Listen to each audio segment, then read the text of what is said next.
모두 다 거짓말입니다. 우유를 마시면 뼈가 튼튼해진다는 말, 이건 말입니다. 충격적이죠? 저도 처음엔 믿을 수 없었습니다.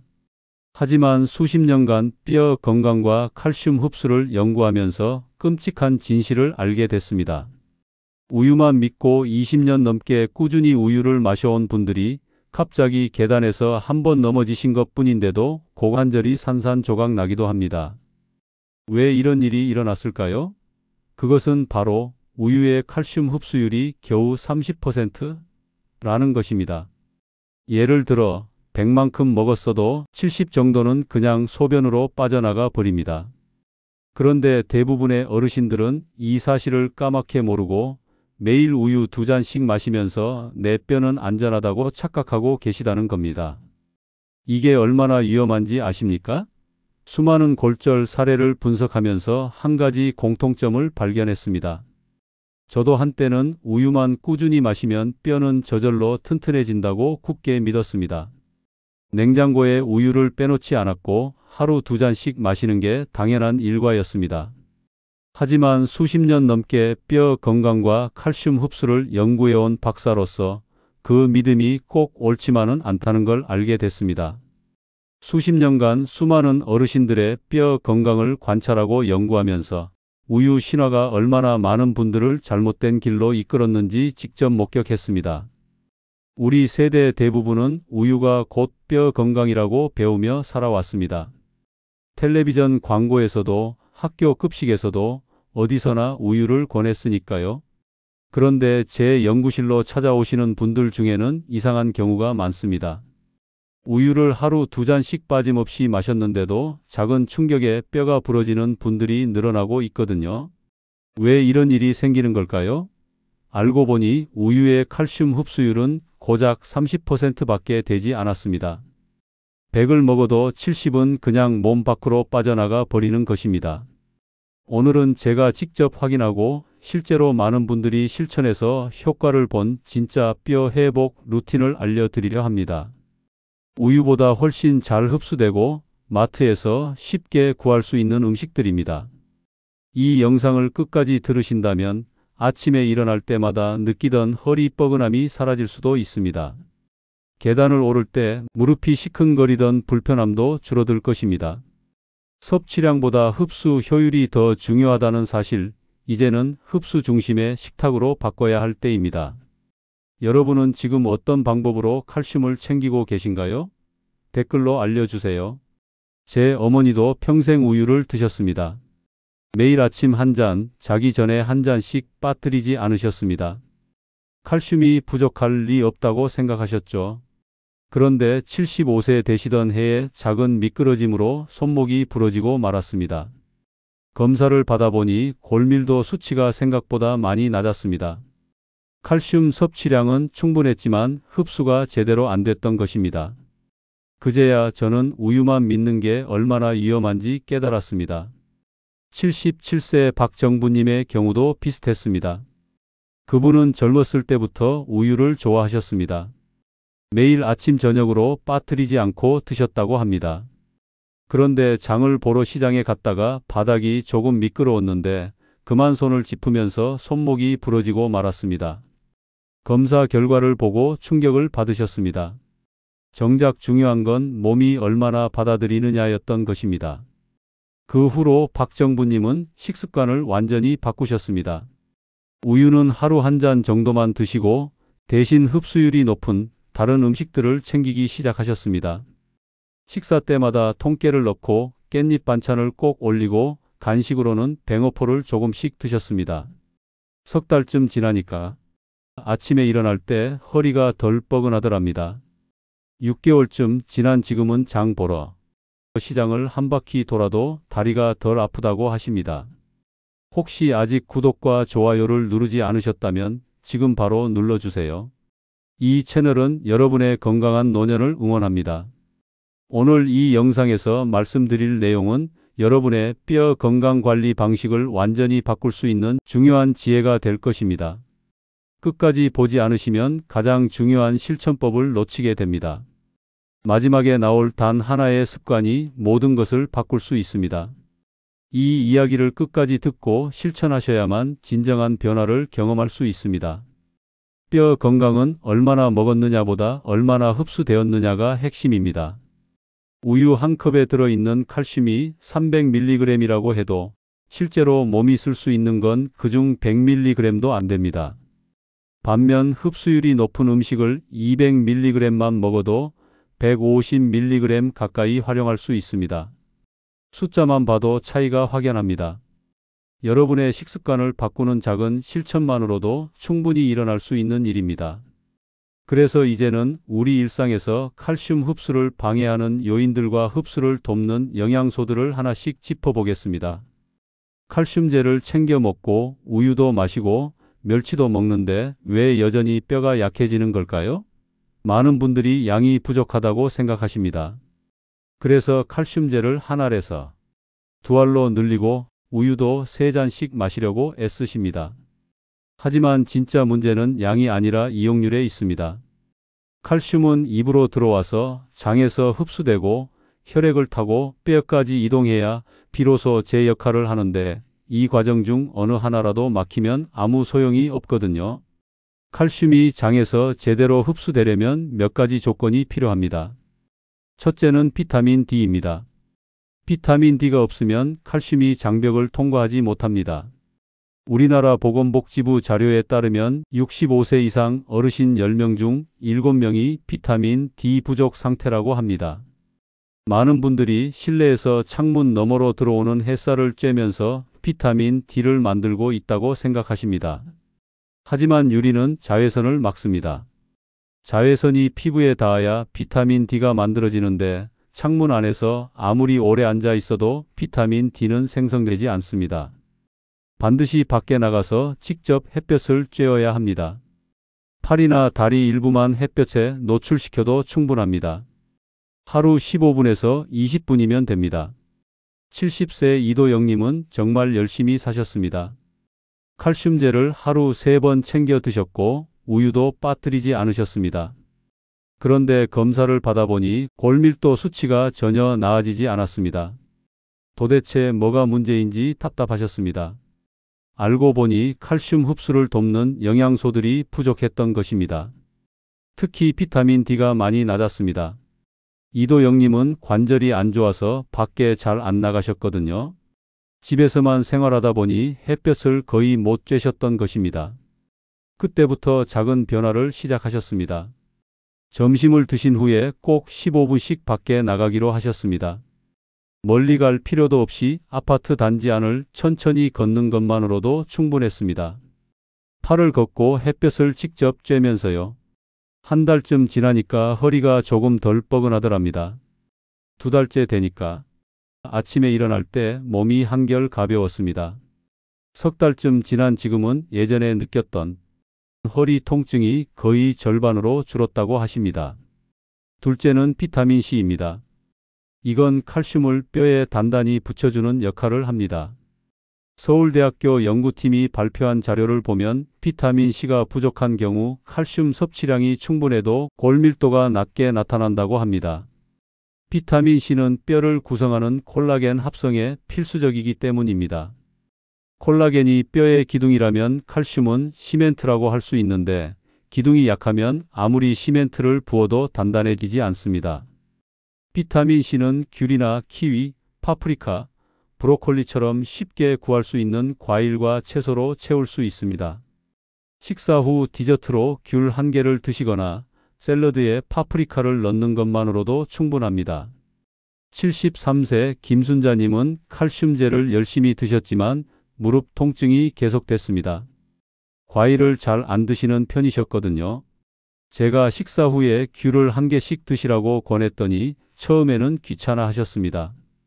그런데 한 달 정도 지나니까 무릎이 조금 가벼워지는 느낌이 들었답니다. 2달째 되니까 계단을 오를 때 무릎이 덜 시큰거렸습니다. 지금은 매일 귤 1개를 챙겨 드신다고 하십니다. 과일 하나 추가했을 뿐인데 몸이 달라진 것입니다. 셋째는 산성 환경입니다. 위산이 충분해야 칼슘이 녹아서 흡수 가능한 형태로 바뀝니다. 나이가 들면 위산 분비가 자연스럽게 줄어듭니다. 대한소화기 학회 자료에 따르면 60대 이상 어르신의 40% 이상이 위산 분비 저하를 경험한다고 합니다. 위산이 적으면 칼슘이 제대로 녹지 않아서 흡수가 안 됩니다. 이럴 땐 식초나 레몬즙을 활용하면 좋습니다. 샐러드에 레몬즙을 뿌리거나 나물 무침에 식초를 조금 넣으면 칼슘 흡수율이 눈에 띄게 올라갑니다. 미국 국립보건원 연구에서도 산성 환경에서 칼슘 흡수율이 20%에서 30% 증가한다고 밝혔습니다. 68세 정미영님은 매일 칼슘제를 드셨지만 효과를 못 느끼셨습니다. 그런데 샐러드를 드실 때 레몬즙을 뿌리고 나물 무침에 식초를 살짝 넣는 습관을 들이셨습니다.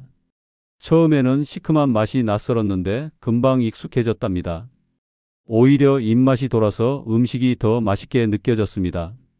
한 달 반쯤 지나니까 손목이 덜 시큰거리더래요. 예전에는 손목에 힘이 없어서 무거운 냄비를 들기 힘들었는데 이제는 한결 나아졌다고 하십니다. 넷째는 운동 부족입니다. 뼈는 자극을 받아야 단단해집니다.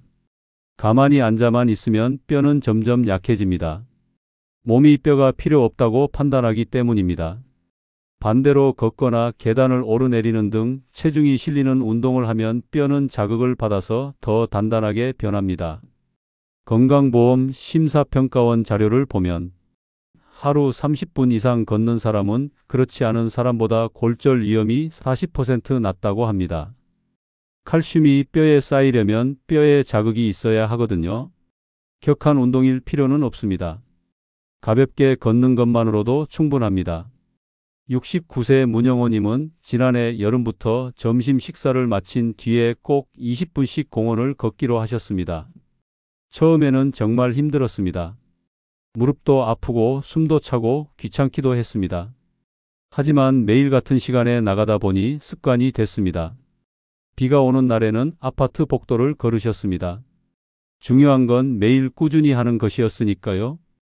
한 달쯤 지나니까 새벽에 일어날 때 느끼던 종아리 뻣뻣함이 조금 줄었습니다. 평소에는 새벽에 일어나면 종아리가 돌처럼 굳어 있어서 한참을 주물러야 했는데 이제는 그 정도가 덜하더랍니다. 2달째 되니까 무릎이 한결 가벼워졌습니다. 계단을 오를 때 무릎에서 나던 소리도 줄어들었습니다. 지금은 3달째인데 아침에 일어날 때 몸이 훨씬 가볍다고 하십니다. 5째는 소금 과다 섭취입니다. 소금을 많이 먹으면 칼슘이 소변으로 빠져나갑니다. 나트륨은 신장에서 배출될 때 칼슘을 함께 끌고 나가는 특성이 있습니다. 한국영양학회 연구에 따르면 나트륨 섭취량이 1000mg 증가할 때마다 칼슘 배설량이 26mg 증가한다고 합니다.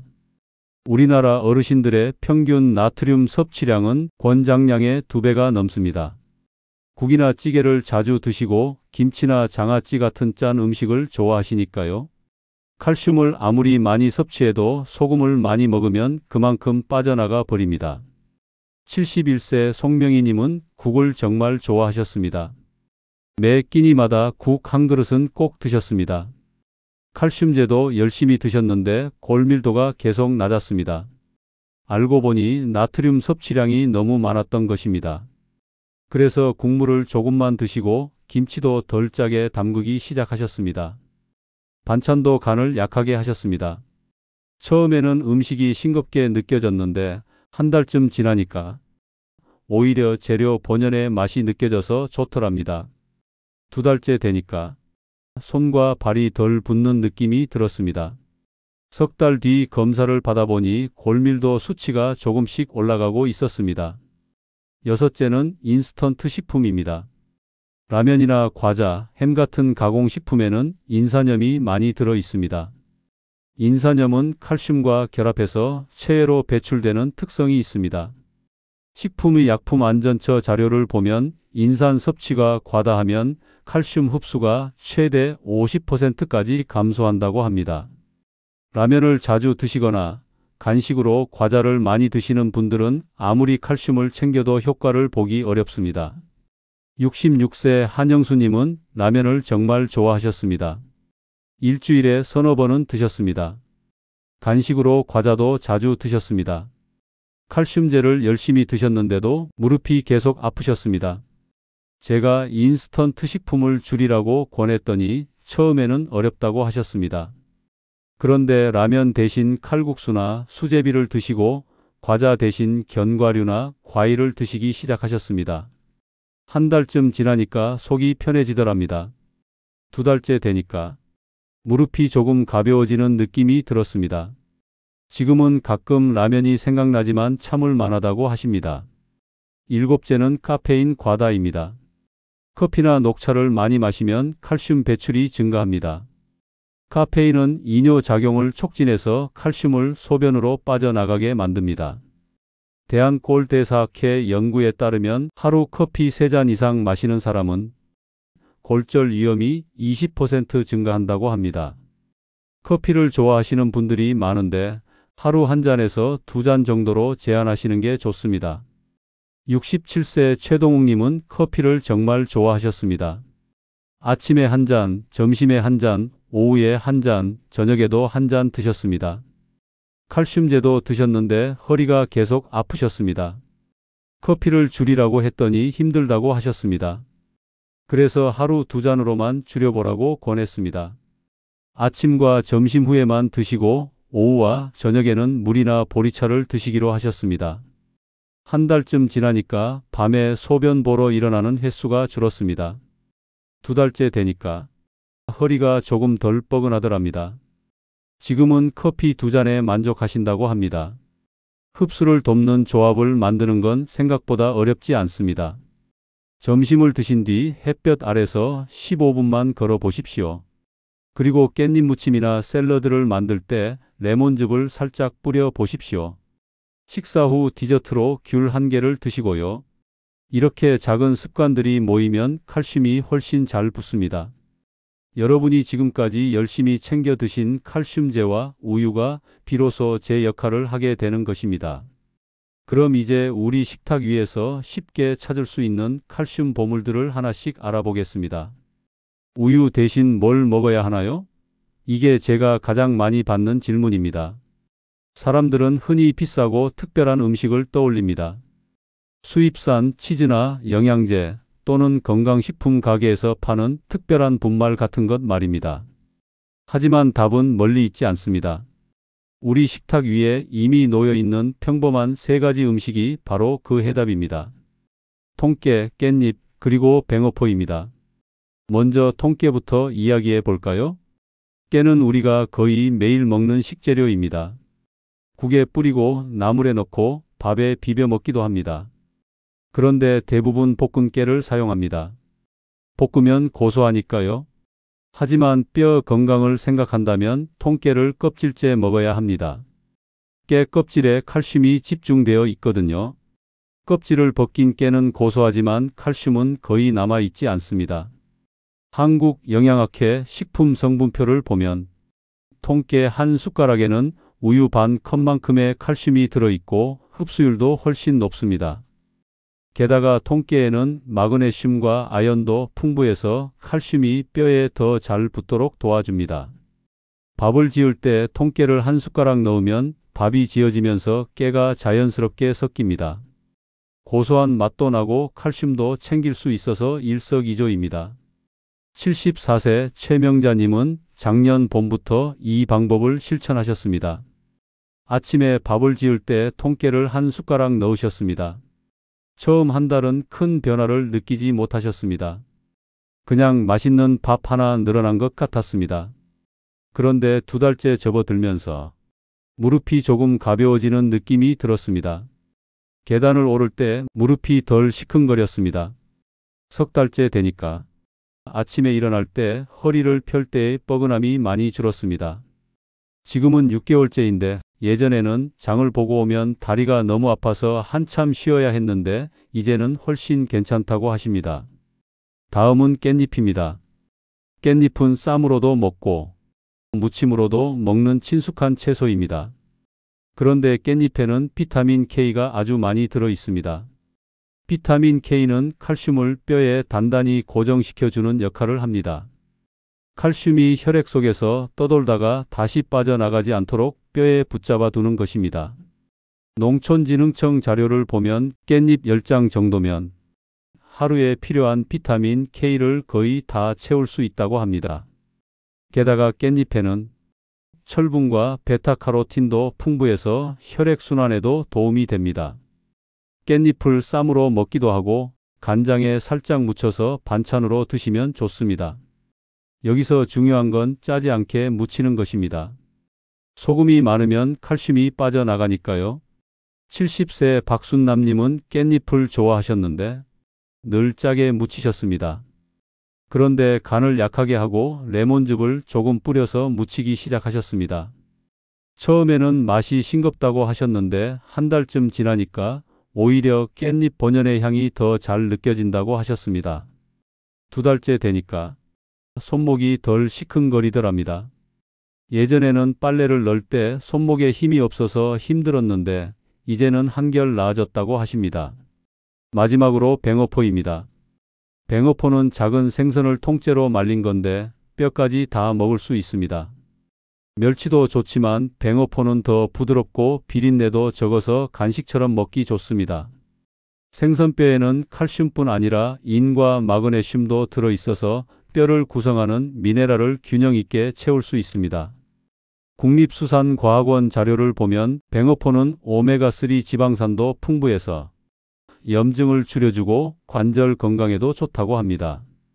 에어프라이어에 5분 정도 구우면 바삭하고 고소해서 과자 대신 먹기에 딱 좋습니다. 72세 한서윤님은 저녁마다 뱅어포를 간식으로 드셨습니다.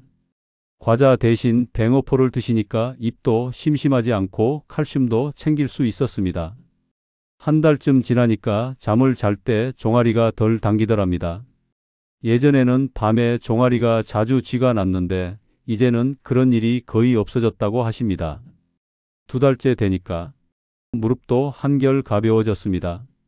비싼 영양제나 수입산 건강식품보다 식탁의 조합이 훨씬 중요합니다. 통깨 한 숟가락, 깻잎 10장, 뱅어포 한 줌. 이것만 기억하십시오. 이 3가지면 칼슘도 충분하고 흡수를 돕는 영양소도 다 갖춰집니다. 실천 방법도 어렵지 않습니다. 밥을 지을 때 통깨를 한 숟가락 넣고 깻잎은 짜지 않게 무쳐서 반찬으로 올리고 뱅어포는 에어프라이어에 5분만 구워서 간식처럼 드시면 됩니다. 이렇게 하루 3끼 식사에 자연스럽게 녹여내면 특별히 신경 쓰지 않아도 뼈 건강을 챙길 수 있습니다. 뼈는 움직임과 햇빛과 영양이 함께해야 살아납니다. 이 중 하나라도 빠지면 제대로 회복되지 않습니다. 매일 잠깐의 걷기와 햇볕 노출만으로도 비타민 D가 충분히 만들어집니다. 여기에 레몬즙이나 식초로 산성 환경을 더해주면 칼슘 흡수율이 2배로 올라갑니다. 점심 후 15분 산책, 식사 후 귤 1개 이 2가지 루틴만 실천해도 몸이 달라집니다. 거창한 운동이나 복잡한 식단 계획이 필요한 게 아닙니다. 작은 습관 몇 가지만 일상에 녹여내면 충분합니다. 뼈는 살아있는 조직입니다. 피부가 상처를 입으면 새살이 돋아나듯이 뼈도 자극을 받으면 새로운 뼈 조직을 만들어냅니다. 물론 젊었을 때처럼 빠르지는 않습니다. 하지만 분명히 변합니다. 세계보건기구 자료를 보면 꾸준한 자극과 영양 공급이 있으면 골밀도는 다시 올라간다고 밝혔습니다. 중요한 건 포기하지 않는 것입니다. 하루 이틀 해보고 효과가 없다고 그만두면 아무 소용이 없습니다. 최소 석 달, 가능하면 100일 정도는 꾸준히 실천해야 몸이 변하기 시작합니다. 그럼 이제 마지막으로 오늘 배운 내용을 정리하고 당장 실천할 수 있는 방법을 말씀드리겠습니다. 오늘 제가 30년간의 연구 경험을 바탕으로 말씀드린 내용을 정리해 보겠습니다. 우리는 평생 우유가 뼈 건강의 전부라고 믿어왔습니다. 하지만 그건 반만 맞는 이야기였습니다. 우유의 칼슘 흡수율은 고작 30%입니다. 100을 먹어도 70은 그냥 빠져나갑니다. 중요한 건 얼마나 먹었느냐가 아니라 얼마나 흡수되었느냐입니다.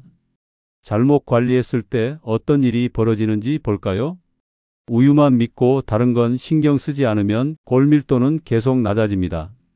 작은 미끄러짐에도 뼈가 부러지고 무릎과 허리 통증은 날로 심해집니다. 계단 오르기가 두렵고 장 보러 나가는 것도 버겁습니다.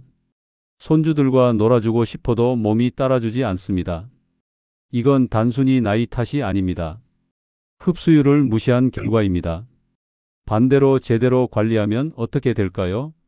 통깨, 깻잎, 뱅어포 이 세 가지를 식탁에 올리고 점심 후 15분씩 햇볕을 쬐며 걷고 샐러드에 레몬즙을 뿌리는 작은 습관만 들여도 몸은 달라집니다. 석 달이 지나면 아침에 일어날 때 몸이 가벼워집니다. 무릎이 덜 시큰거리고 허리가 덜 뻐근합니다. 6개월이 지나면 계단을 오르는 게 한결 수월해집니다. 1년이 지나면 골밀도 수치가 눈에 띄게 올라갑니다. 손주들과 공원을 산책하고 장을 보러 시장을 돌아다니는 일상이 다시 편안해집니다. 72세 한서윤님은 제가 알려드린 깨, 깻, 뱅 루틴을 100일간 실천하셨습니다. 처음 한 달은 정말 힘드셨습니다. 몸이 무거웠고 날씨가 추운 날은 밖에 나가기가 싫었습니다. 하지만 달력에 체크 표시를 하면서 하루하루 채워 나가셨습니다. 한 달이 지나니까 조금 익숙해졌습니다. 2달째 되니까 아침에 일어날 때 몸이 조금 가벼워지는 느낌이 들었습니다. 무릎도 덜 뻣뻣했습니다.